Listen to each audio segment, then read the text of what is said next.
M for teaching हाजिर हूँ आप सभी के सामने एक बहुत ही अमेजिंग आज की क्लास के साथ और नोटिफिकेशन के साथ।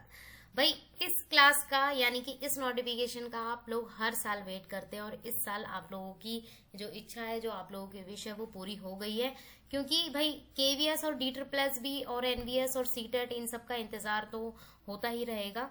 मतलब अब पता नहीं कब तक वैकेंसीज आएंगी उस चीज के लिए, but APS army public school की वैकेंसीज आ चुकी हैं। एडब्ल्यूईएस ने हमारे सामने वैकेंसीज निकाल दी हैं और एग्जाम डेट, सारी डेट्स आप लोगों के सामने मेंशन कर दी हैं। ऑफिशियल नोटिफिकेशन आप लोग जाकर देख सकते हैं। ऑफिशियल नोटिफिकेशन जो हमारा दिया गया है www.awesindia.com वाली वेबसाइट पर, ठीक है। और वहां पर ये नोटिफिकेशन आप लोगों को मिल जाएगा। कुछ चेंजेस हुए हैं उनको मैं आज इस क्लास में डिस्कस करूंगी। नोटिफिकेशन की सारी डिटेल्स आप लोगों को मिलेंगी और साथ के साथ पूरा की पूरा पैटर्न जानेंगे। और फिर भी आप लोगों का कोई डाउट रह गया हो, ऑफिशियल साइट पर जाइए और वहां से देखिए और क्लियर कीजिए। क्योंकि कई बार ऐसा होता है कि आप लोगों के अलग डाउट्स होते हैं जो मैंने नहीं बताए होते हैं, तो वो वैसे तो आप लोग कमेंट सेक्शन में पूछ ही सकते हैं, बट आप लोग वहां पर भी, क्योंकि मैंने अब जो चीज शुरू की है वो ये कर दी है कुछ दिनों से कि जब तक ऑफिशियल साइट पर नोटिफिकेशन नहीं आता मैं क्लास लेती ही नहीं हूँ। जब तक ऑफिशियल चीज मुझे क्लियरली पता नहीं चलेगी उसके हिसाब से मैं क्लास कंटिन्यू नहीं करती हूँ। और अब मेरे सामने आज ही नोटिफिकेशन आया तो आज ही मैंने इस चीज को क्लियर करने के लिए सोचा कि भाई सारी की सारी तैयारी आप लोगों के सामने अब हम कंटिन्यू करेंगे। आप लोग अगर अपना सपोर्ट देते हैं लाइक इट के थ्रू और कमेंट्स के थ्रू, तो क्लासेस यूं ही कंटिन्यू चलती रहेंगी। और सब्सक्राइब जरूर कर लेना क्योंकि एक भी क्लास आप लोगों की मिस नहीं होनी चाहिए, क्योंकि ये सीरीज अब कंटिन्यू चलने वाली है आप लोगों के लिए। तो स्टार्ट करेंगे। तो सबसे पहले तो इसका सिलेक्शन प्रोसीजर मैं आप लोगों को क्लियर कर देती हूँ कि भाई सिलेक्शन प्रोसीजर होता क्या है। ये एक तरीके से सेमी गवर्नमेंट एग्जाम होता है, बट इसकी जो सैलरी होती है वो नॉर्मल जो हमारी डी++ है, केवीएस है, इनके हिसाब से ही आप लोगों को मिलती है। चाहे वो पीआरटी सेक्टर में हो, ठीक है, मतलब पीआरटी कैटेगरी में हो, चाहे टीजीटी कैटेगरी में हो, चाहे पीजीटी में हो, ठीक है। 3 लेवल्स में आप लोगों को मतलब कि ये एग्जाम मिलेगा। जो भी candidates PRT, TGT and PGT के लिए एलिजिबल है उस हिसाब से आप लोग फॉर्म फिल कर सकते हैं, ठीक है। इसमें इंटरव्यू होता है। सबसे पहले तो ओएसटी यानी कि ऑनलाइन स्क्रीनिंग टेस्ट होगा आप लोगों का। टेस्ट होने के बाद इंटरव्यू रहता है। इंटरव्यू के बाद आप लोगों का स्किल टेस्ट रहता है, ठीक है। और ये एक तरीके से पूरा लास्ट स्किल टेस्ट के बाद आप लोगों को मतलब कि सिलेक्ट किया जाता है, या उसके बाद पता चलता है कि आप कौन से स्कूल में जॉब करेंगे अगर आप क्वालिफाई हो जाते हैं सभी चीजों में। तो सबसे मोस्ट इम्पॉर्टेंट पॉइंट जो सबसे इन्होंने इस बार जो चेंज किया है कि पहले जो स्कोर कार्ड मिलता था, स्कोर कार्ड क्या होता है वो भी मैं क्लियर कर देती हूँ। आप लोगों को ऑनलाइन स्क्रीन टेस्ट करने के बाद मतलब एग्जाम देने के बाद अगर आप क्वालिफाई हो जाते हैं, पास हो जाते हैं, ठीक है, तो आप लोगों को एक स्कोर कार्ड मिलेगा, लाइक एज एक रिपोर्ट कार्ड या सर्टिफिकेट टाइप का एक कार्ड मिलेगा। और वो 2024 तक 3 साल के लिए वैलिड था कि आप 3 साल तक उस कार्ड के थ्रू, स्कोर कार्ड के थ्रू सिर्फ इंटरव्यू देकर और स्किल टेस्ट देकर आप किसी भी स्कूल में जो भी नोटिफिकेशन निकलते हैं हर महीने किसी भी स्टेट में, नोटिस बोर्ड या ऑफिशियल साइट पर या न्यूज़पेपर्स में या वेबसाइट्स पर, तो उसके हिसाब से सिर्फ आप लोग इंटरव्यू देकर और स्किल टेस्ट देकर आप कंटिन्यू कर सकते हैं। बस स्कोर कार्ड होना चाहिए आप लोगों के पास। तो ये पहले जो टाइम पीरियड दे रखा था 3 साल का दे रखा था। अब 2025 में जो चेंज आया है वो ये है कि इसे लाइफ टाइम के लिए वैलिड कर दिया है। जो आपके पास स्कोर कार्ड होगा, इस बार अगर आप लोगों ने क्वालिफाई कर लिया तो आपको हर साल एग्जाम देने की जरूरत नहीं है। आप फिर अगर इस बार मतलब इंटरव्यू में रह गए या स्किल टेस्ट में रह गए, वैसे तो कोशिश यही करना हर चीज आप प्रॉपर तरीके से कंटिन्यू करो, इंटरव्यू की तैयारी भी अच्छे से करो, और स्किल टेस्ट जिसमें प्रोफिशिएंसी टेस्ट और टीचिंग स्किल्स ज्यादातर मांगी हुई होती हैं, तो वो सारी चीजें आप अच्छे से करो, तो इस बार हो जाना चाहिए आप लोगों का, ठीक है। अगर फिर भी 1% या 0.01% भी मानकर चलते हैं कि नहीं हो पाता है आप लोगों का, स्कोर कार्ड आपके पास मिल जाएगा, लाइफ टाइम के लिए वैलिड होगा। अपकमिंग या हर महीने कहीं ना कहीं वैकेंसीज आती रहती हैं किसी न किसी स्टेट में, या खुद की स्टेट में आप लोगों को वैकेंसीज मिलती रहती हैं। तो उसके बेस पर, उस स्कोर कार्ड के बेस पर आप लोग इंटरव्यू दे सकते हैं और स्किल टेस्ट देकर आप लोग जॉब पा सकते हैं। ये चीज आप लोग याद रखेंगे। इसमें टेम्पररी और परमानेंट 2 जॉब होती हैं और वो स्कूल्स के ऊपर बेस्ड होता है कि उन्होंने कौन सी वैकेंसी निकाली है, परमानेंट निकाली है या एक तरीके से टेम्पररी निकाली है। ये जो वैकेंसी है, जो अभी नोटिफिकेशन आया है, इसका अगर मैं बात करूं ये परमानेंट होता है। अगर आप इसको अच्छे तरीके से क्वालिफाई कर लेते हैं, लास्ट तक पहुंच जाते हैं, आपका सिलेक्शन हो जाता है, तो आपको परमानेंट किसी भी पब्लिक जो आर्मी पब्लिक स्कूल में आप उसमें जॉब मिल जाएगी। ठीक है, इस चीज को याद रखेंगे। अब चलते हैं हम इम्पोर्टेंट डेट्स की ओर। इम्पोर्टेंट डेट्स यानी कि आज से ही फॉर्म फिल होना स्टार्ट हो गया है। एप्लीकेशन डेट इन्होंने दे दी है और जो ऑफिशियल साइट है वहां पर आप लोग जाकर फॉर्म फिल कर सकते हैं। बट आप लोगों को एक हिंट देती हूँ मैं, एक हिंट क्या, एक छोटा सा एडवाइस दूंगी कि जब फॉर्म, कोई भी टीचिंग एग्जाम या कोई भी फॉर्म आप भरते हो, एक तो स्टार्टिंग डेट में मत भरना, एक लास्ट के लिए मत बैठे रहना। क्योंकि स्टार्टिंग में और लास्ट में क्या होता है ना कि सर्वर डाउन हो जाता है, क्योंकि लाखों कैंडिडेट्स वेबसाइट यूज कर रहे होते हैं, तो सर्वर डाउन हो जाता है। तो कई बार आप फॉर्म फिल करते करते आपकी जो मतलब की वेबसाइट है वो अटक जाएगी या कुछ ना कुछ हो जाएगा या नेटवर्क इशू हो जाएगा या सर्वर डाउन का ऑप्शन आ जाता है। तो बीच का जो टाइम है ना वो रखिए। ठीक है, स्टार्टिंग के कुछ दिन और लास्ट के कुछ दिन छोड़ दीजिए, बीच का टाइम रखिए, उसमें फॉर्म फिल कीजिए, तो वो थोड़ा सा अच्छे से हो जाएगा।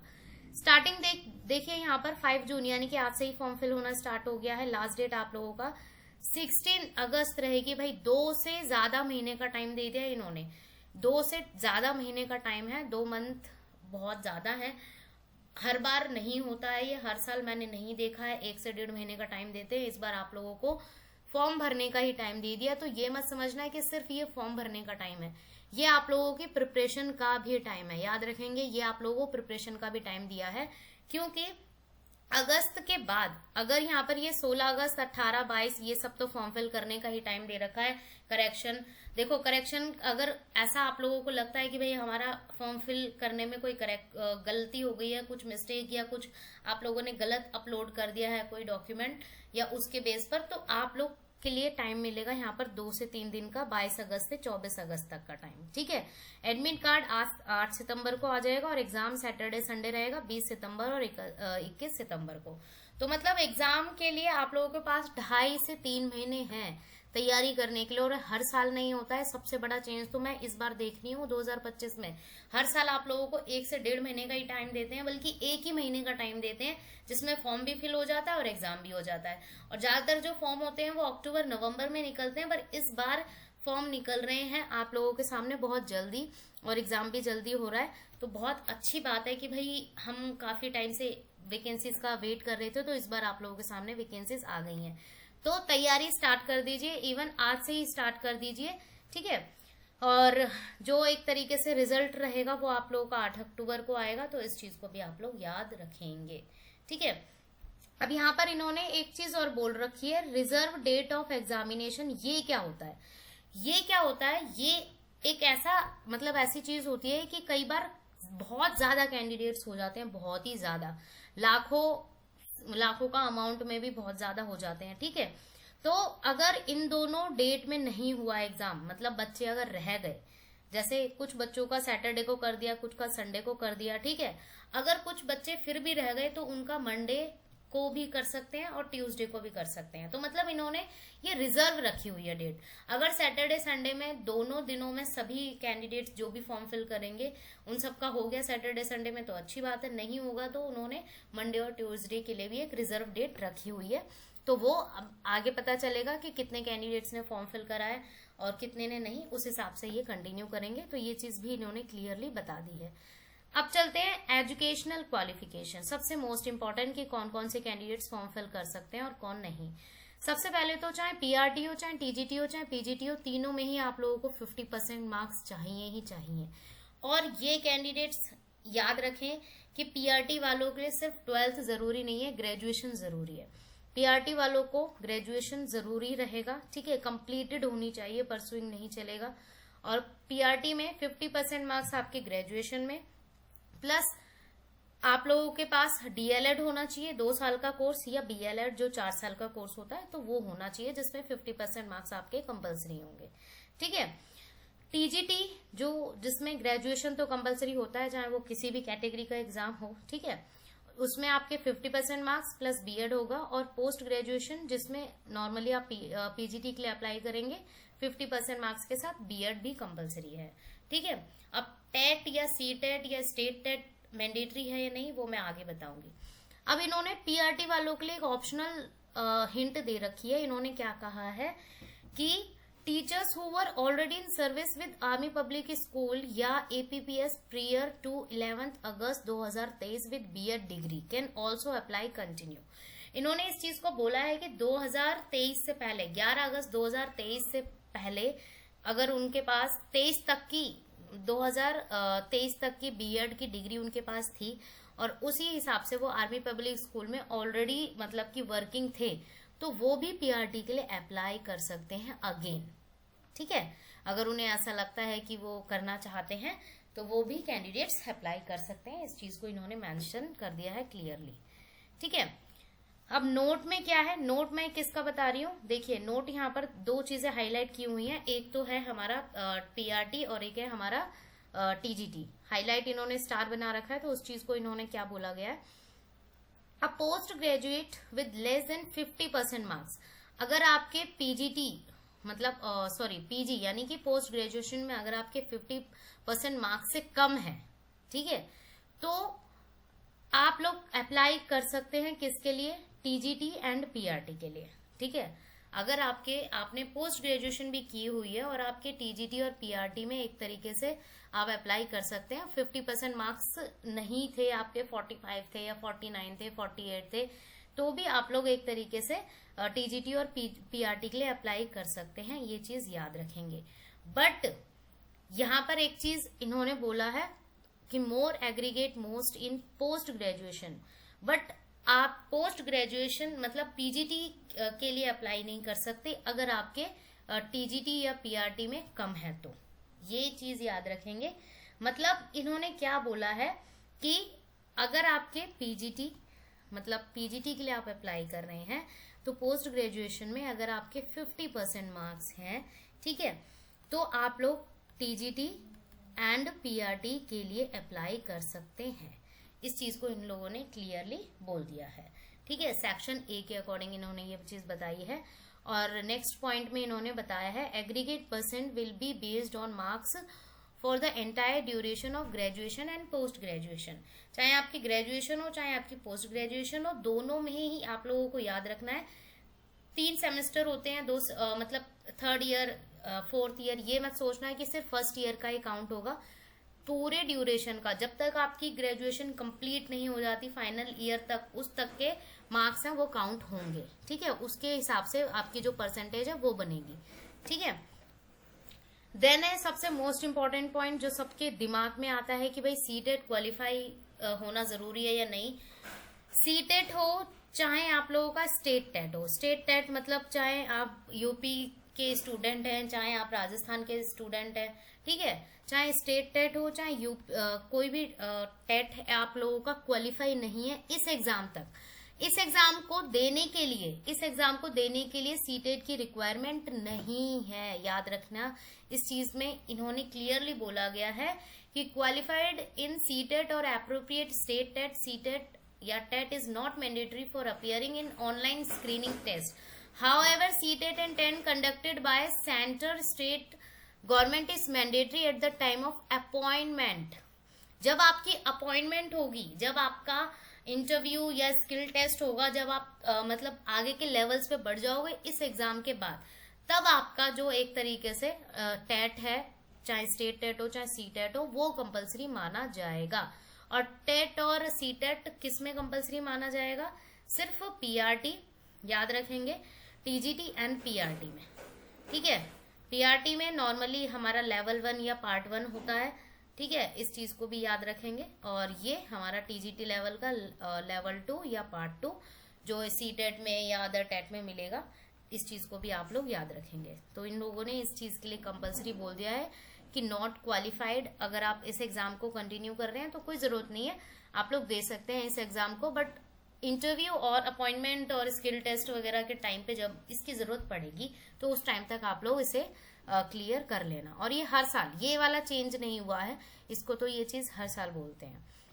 अब चलते हैं कि एक्सपीरियंस होना चाहिए आप लोगों के पास। इस चीज को इन लोगों ने वैसे तो मेंशन किया हुआ है कि होना ही चाहिए, बट बहुत सारे कैंडिडेट्स हैं जिनके पास नहीं है एक्सपीरियंस, वो भी करते हैं अप्लाई। मैंने पिछले साल भी देखा था, बट कोई इशू नहीं आया था।